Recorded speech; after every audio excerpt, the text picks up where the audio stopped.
Hi guys, it's Miss Ross. I'm back again with my soup cans. Okay, so what I've got here is I have a coordinate plane, and I want to talk with you about the different elements of a coordinate plane.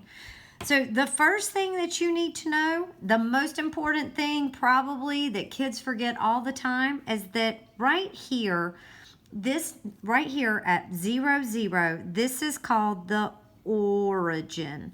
I like to say origin so that the kids remember it. So the origin is actually point 0, 0. Okay, 0 on the y-axis and 0 on the x-axis. Okay, this right here going up and down is the y-axis. So we're going to label this y-axis. And the y-axis goes from the origin and goes up. Okay, so this is the y-axis. Going the other direction, going from the 0 to and going to the right, this is called the y-axis. Okay, so you've got the y-axis and you've got, sorry, my bad, not the y-axis. This is called the x-axis. Okay, so you've got the y-axis and you've got the x-axis. Okay, and when you are going to plot a point on a coordinate plane, just like in real life, if you are going to shoot a basketball, you have to run, then jump.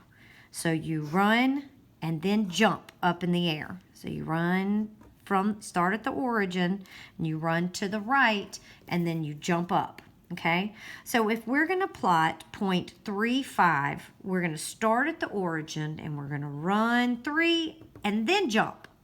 Because if you jumped and then tried to run, would it work? No, you got to run then jump. You can't jump and then start running once you're in the middle of the air.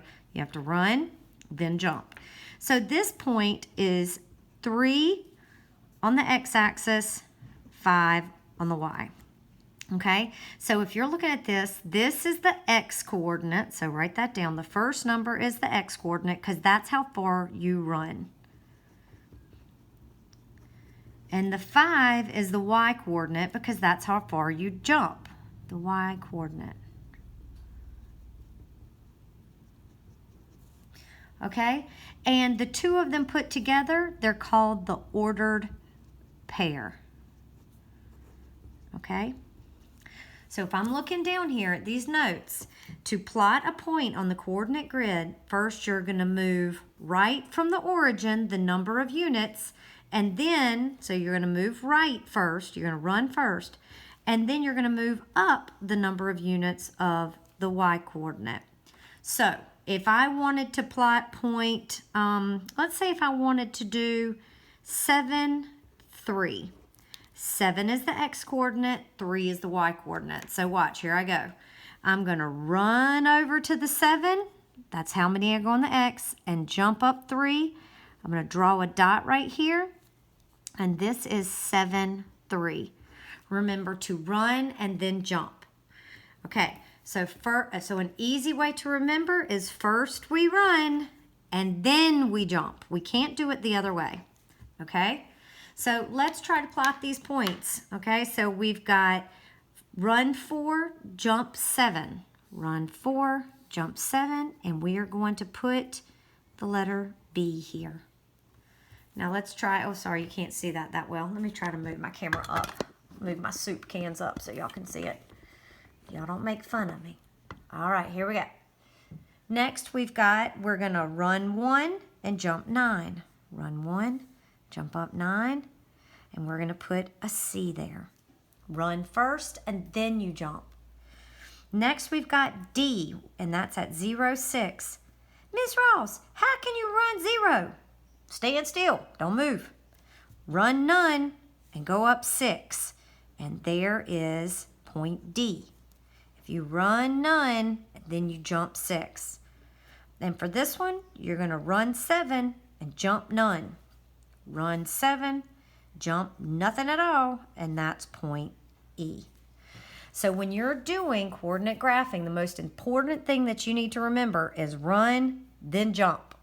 Run, then jump, okay? It's one of the easiest things that you can miss. So just remember that you can't possibly, Miss Kramer likes to talk to her students about airplanes, okay? Pretend that Miss Ross is not a horrible drawer and that this actually looks like an airplane, okay? Pretend it does look like an airplane, okay? She likes to talk about an airplane on a runway.